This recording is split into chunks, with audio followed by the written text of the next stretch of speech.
Hello, happy people. I hope you're having a great day today. Today we're taking a look at Margaret Weis and Tracy Hickman's third book in the Dragonlance Chronicles called Dragons of Spring Dawning, published in 1985. The same year, actually, that Dragons of Winter Night was published. They were very prolific that year. Publishing two novels of their introductory trilogy that put them on the map in a major way. It's best-selling. It definitely put that pair of writers on the map in a major way. I loved it, and I followed them into the next trilogy in the Dragonlance Chronicles, the Twins trilogy. I also followed that pair into things like the Dark Sword trilogy, the 7-book Death Gate cycle. I followed them into other places too, and then their future appearances in Dragonlance. I've actually done 1 or 2 books, but I haven't done a deep dive into the future Dragonlance stuff because I just got, I moved on to other things in my reading career. At the time I read this stuff, I would have given it a 9 out of 10. I read it 3 times before now. And then a couple days ago, I finished reading the trilogy for the 4th time. I read it when I was in junior high. I read it in the summer between my 10th and 11th grade years. In high school, I read it in college a few years later. And then I haven't read it at all as, basically an adult. And now that I'm 45, and I've read a lot of the things during this time, a lot of classic true 9s out of 10s, 10s out of 10s, 8s out of 10s. This book I'm going to be giving it a 7 out of 10 to. It does meander at times and wander around. It's probably about 40 or 50 pages too long, and you'd rather have a novel be too long than not long enough if you're going to err on the side of not being perfect length. It doesn't have as much plot as the first 2 books have. And yet I do like, one of the things I do like about the book, as a general, sometimes a book in its final copy, in the last book of a trilogy, will take way too much space to tell its story, and this one's the same length as the first 2 novels, only less things happened in this novel than the last 2 novels. So that's sort of where my complaints are coming from. But it's not because they added 40, 50, or 100 pages to it like a lot of third books and trilogies will. Instead, it's because there's just less things that happen, even though it's same length of time. So that's fine. I knocked it out in 6 days of reading, about 50 pages a day. Now, I have 2 copies of Dragons of Spring Dawning. Here's my original copy that I read 3 times. And as you can see, this book is this book was beat up from its from its journey and its travels with me to a few different places. And that sort of a thing. So that's my first book, and then I picked up a reader's copy of the entire trilogy, which I will link you to in the comments below.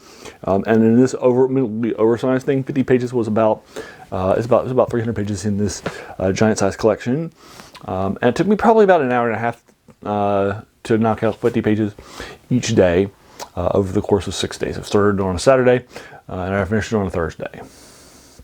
So that's how long it took me. The last 2 books I started on Fridays and finished. I started on Saturdays and finished on Fridays, so they were full 7-day reads. So it took me about 20 days for me to knock out rereading the trilogy. Not in this admittedly oversized copy. It took me probably a little bit longer per page than it would take me per page in normal reading. But that's fine. And Danny just like candy. Now, it's hard to review the third book of a trilogy. Even a spoiler-free review of the first chapter or 2 without reviewing, what's actually happening in the book for the first 2 books that happened. So that's obviously going to be a problem. So most people probably reading this have either read about it or have heard about it. And so, I hope that you'll understand that there's going to be some gentle spoilers of what happens in the first 2 novels. To set up with the first part of the third novel that I'm going to be reviewing for you. So this is your spoiler warning. And then I'm going to pause and give you a couple of seconds. All right, so basically what winds up happening in the first 2 novels, the first novel sets up over this quest, over this blue crystal staff that appears in this tavern that has a few things happening in it. And this party of 6 people had gone on quests to inspect the nature of evil. One of the people in the quest has chosen not to come back, like they all agreed. And then they run into 2 plainsmen that they call barbarians, which is very offensive to, I think. And the two people that they call barbarians are very nice people, very, very friendly, very interesting, and very lovely and polite people. Anyway, they join those two because they have a blue crystal staff, and they're fleeing from the same people of evil that they were inspecting. So they start to head out, and so this group of this large group of 8 people heads out to explore. They're fleeing. They run to a city.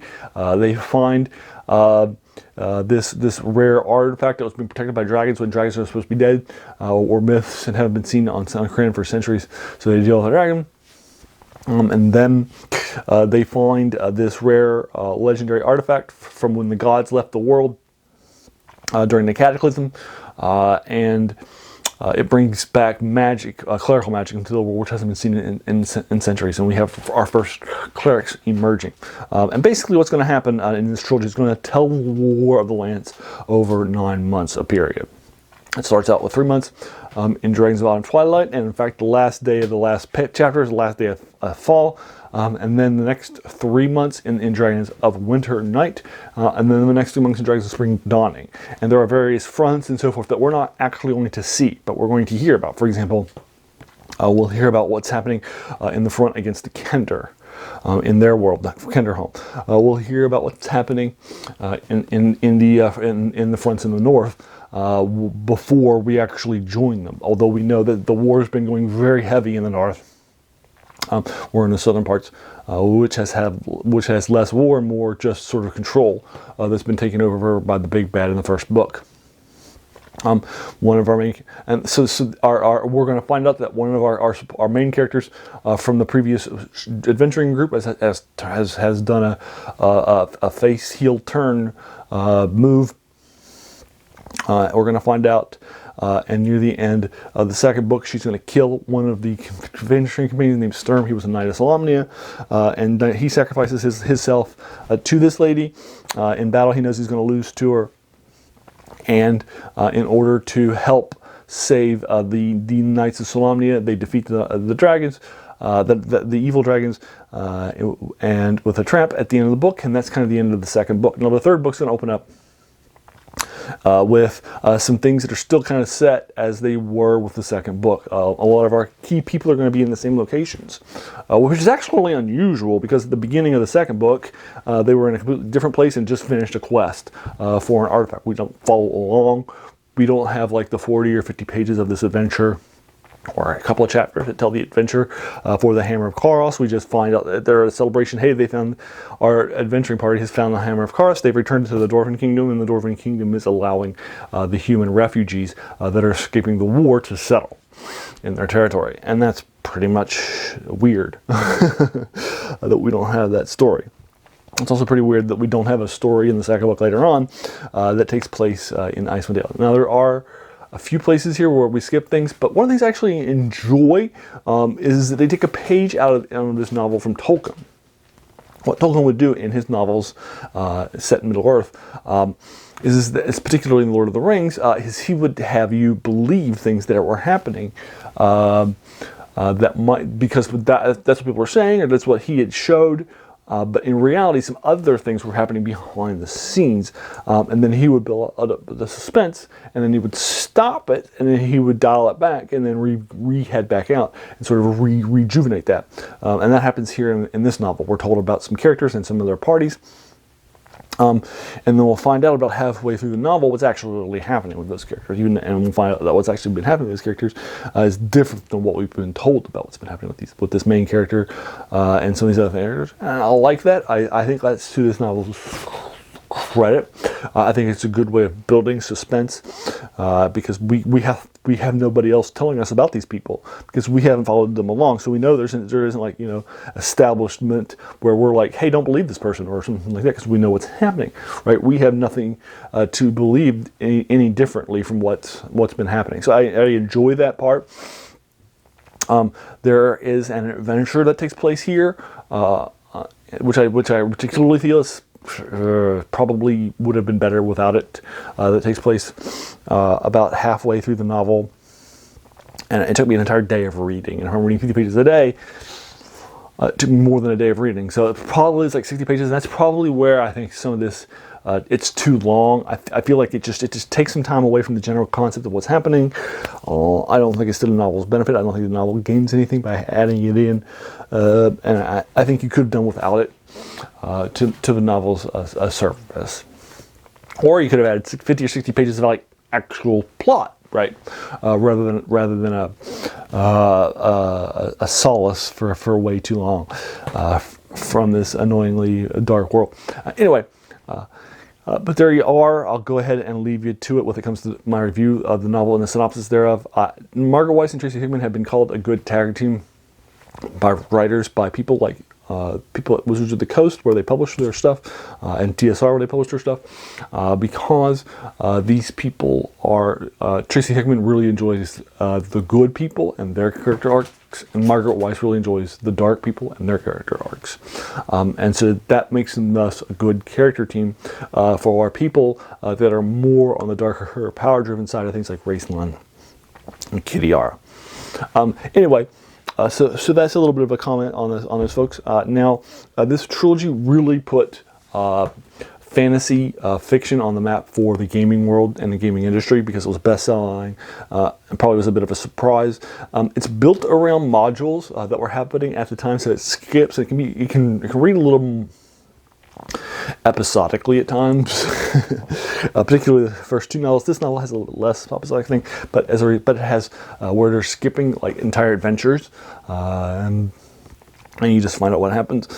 But instead, which you wish you were following along, but instead it just removes plot, which not particularly for a particular part in the middle, which I don't like at all. So I still think this novel has issues structurally, and so I'm still giving it, but it's fine. It's well written. It's a 7 out of 10. It's a best-selling novel, best-selling series.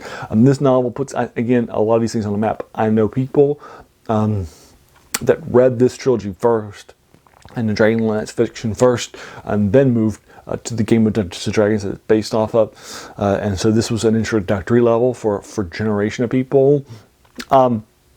It also was the reverse. This is the first.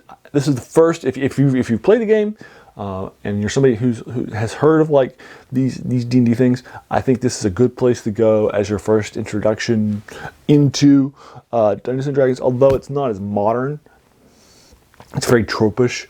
It was Tropish first time, although it does new things with its tropes. It's got halflings, but they're different. It's got an inn and solace where the thing begins, but it's different. It's built out of a tree, a living tree. That's sort of a thing. But it has all the tropes in it, but it tries to come up with unique, Korean-like interpretations of tropes in some places, which I think is to its credit. Although again, it really embraces sort of these traditional fantasy tropes that are sort of traditional Dungeons & Dragons tropes that were sort of established in modern fantasy. And as a Dungeons & Dragons book, it's obviously not going to lay new ground, right, in these tropes and worlds and fictions, right? It plays into that. Into some fun stuff. So it's not going to break any new ground. It's not going to reinvigorate the genre, right, in any major ways. It's just another epic fantasy. But it's not bad. And it's not a bad place to start if you've heard of the stuff, but you want to try it out. And if you read the first book or the first trilogy, you're like, it's just not for me. Then that's fine. There's no issue here. There's no skin off my teeth. But if you were interested, this is probably the place to start. Is this trilogy. And there you go. I'll go ahead and leave you to it. Have you read Dragons of Spring Dawning? What did you think? Did you agree or disagree with my take or thoughts or opinions in any way or shape or form? If so, let me know in the comments below. If you like this review, please hit that subscribe button. There's going to be a lot more of these to follow. And then I want to thank you so much for taking some time out of your day and investing it and watching my video. We all have so many things that are happening in our lives, and we're pulled in so many different directions. So the fact that you spent this time with me is incredibly humbling, and I appreciate it. So thanks again, and have an amazing day.